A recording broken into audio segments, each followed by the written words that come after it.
আসসালামু আলাইকুম সবাইকে। ইলেকট্রিক্স পরিবারের পক্ষ থেকে আপনাদের স্বাগতম জানাচ্ছি। আজকে আমরা আমাদের সফটওয়্যারের যে ইউজার অ্যাক্সেস নিয়ে কথা বলবো।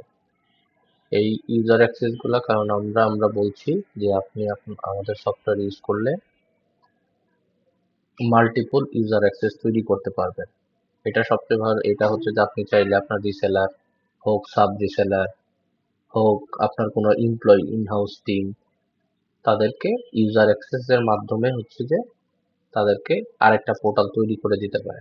সেক্ষেত্রে আমরা আজকে যে বিষয়টা নিয়ে আলোচনা করব সেটা হচ্ছে যে আপনাদের ইন-হাউস টিম, অফিস ইন-হাউস টিমের যারা এমপ্লয় আছে তাদেরকে কিভাবে এমপ্লয় ক্রিয়েট করবেন, হোক সেটা বিলম্যান, হোক সেটা অ্যাকাউন্টস, হোক সেটা সারা সিআরএম এ বা সাপোর্টে আছে তাদের জন্য যদি তৈরি করতে চান সেক্ষেত্রে এই ইউজার অ্যাক্সেস গুলো তৈরি করতে পারবেন।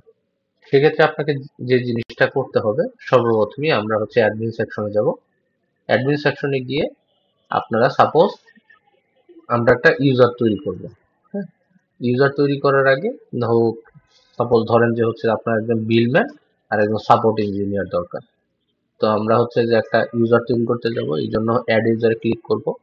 অ্যাড ইউজারে ক্লিক করার সাথে সাথে এখানে যে একটা ইন্টারফেস চলে আসবে। এখানে যে আমরা সর্বপ্রথম সাপোজ আপনার একটা বিলম্যান, সাপোজ এমডি রাকিব নামে একজন বিলম্যান আপনার তাকে অ্যাক্সেস, তার ইমেল অ্যাড্রেসটা দিবেন এখানে। মূলত এই ইমেল অ্যাড্রেসটাই যে সেই ইমেল অ্যাড্রেস যেটা দিয়ে আপনার এই রাকিব বিলম্যান যে তার পোর্টালে লগ ইন করবে। তো সাপোজ আর কে রাকিব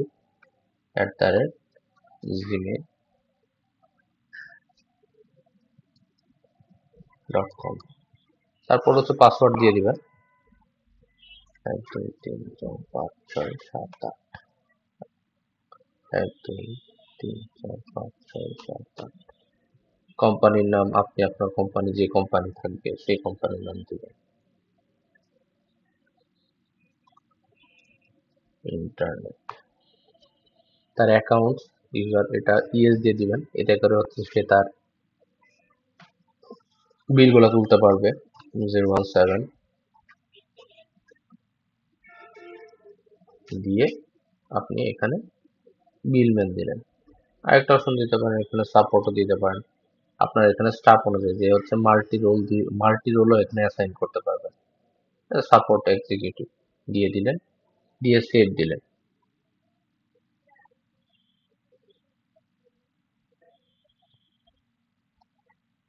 এতে করে হয়ে গেল কি, দেখেন এখন আমরা এমপ্লয়ে যাব।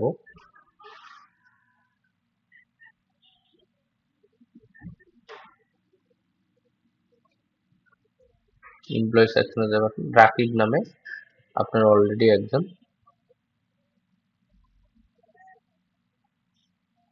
তৈরি হয়ে গেছে এমপ্লয়। এখন আমরা কি করব, রাকিব আসলে কি করব, রাকিবকে আপনারা যে ইউজার অ্যাক্সেস দিবেন আর পাশাপাশি লগ ইন দিবেন। সাপোজ আপনারা যে লগ ইন ইয়েতে লগ ইন করেন, সেখানে যে আপনারা ইউজার অ্যাক্সেস দিয়ে লগ ইন করবেন। আর KIB রাকিব, পাসওয়ার্ড 1 2 3 4 5 6 7 8। এখন দেখুন রাকিব তার যে পোর্টালে লগ ইন করতে পারতেছে। এখানে আসলে একটা বিলম্যানের কাজগুলা কি কি, একটা বিলম্যানের কাজ যে অনলাইন ইউজার অফলাইন ইউজার দেখা, তার বিল কালেকশন করা। আর যেহেতু আমরা তাকে যে সাপোর্ট এক্সিকিউটিভও দিয়েছি, সেক্ষেত্রে সে যে যেসব টোকেন গুলা ক্রিয়েট হবে আপনারা আমাদের সিস্টেম থেকে, কারণ আমাদের সিস্টেম থেকে আপনারা আপনাদের এমপ্লয়ীদের বিভিন্ন রকমের প্রবলেম ওয়াইজ যে টোকেন অ্যাসাইন করতে পারবেন। এটা হোক বিলম্যান, যেসব বিলম্যান গুলো থাকবে বা এক্সপার্ট টেকনিশিয়ান গুলো থাকবে তাদেরকে অ্যাসাইন করতে পারে। তখন তারা সফটওয়্যারে ঢুকে এইভাবে দেখতে পারবে যে তাকে যদি কোনো টোকেন অ্যাসাইন করা হয় তখন এখানে রিপোর্টটা দেখাবে, সে সেই অনুযায়ী যে ওই ইউজারের প্রবলেমটা সলভ করে দিবে। এখন তখন আর পাশাপাশি যেসব বিলম্যান গুলা থাকবে, এই বিলম্যান গুলা নর্মালি যে এখানে যাবে, গিয়ে যে তারা বিল কালেক্ট করবে। তারা যদি আপনারা হ্যান্ড টু হ্যান্ডে টাকাটা নেন, সেক্ষেত্রে হচ্ছে আপনার ইউজাররা এখান থেকে বিল কালেক্ট করতে পারবে। অথবা আপনার বিলম্যানরা চাইলে এখান থেকে সার্চ দিয়ে, অথবা হচ্ছে যে এখান থেকেও যদি কাস্টমার লিস্টে গিয়েও এখান থেকে ডিরেক্টলি পেমেন্ট করতে পারবো। আরেকটা জিনিস, যখন এই যে সে পেমেন্ট ক্লিক করবে তখনই দেখেন অটোমেটিক কালেক্টেড বাইরে এখানে রাকিব চলে আসবে আপনার বিলম্যানের নামটা। সে চাইলে হচ্ছে যে এখানে সে ওই যেই অ্যামাউন্টটা তার ডিউ থাকবে ওই অ্যামাউন্ট অনুযায়ী হচ্ছে পেমেন্ট করে দিতে পারবে, পেমেন্ট করে সাবমিট দিতে পারবে। তো হচ্ছে এইভাবেই হচ্ছে আপনার বিলম্যানরা হচ্ছে তাদের পেমেন্ট গুলা কালেক্ট করবে। আর পাশাপাশি যদি হচ্ছে যে কোনো টোকেন ক্রিয়েট থাকে, সেই বিলম্যানের নামে যদি কোনো টোকেন ক্রিয়েট থাকে, সে এখান থেকে সার্চ দিতে পারে আইডি নাম্বার বা ফোন নাম্বার বা ইউজার নেম দিয়ে সার্চ দেওয়ার সাথে সাথে সে হচ্ছে যে এখানে টোকেন পেয়ে যাবে।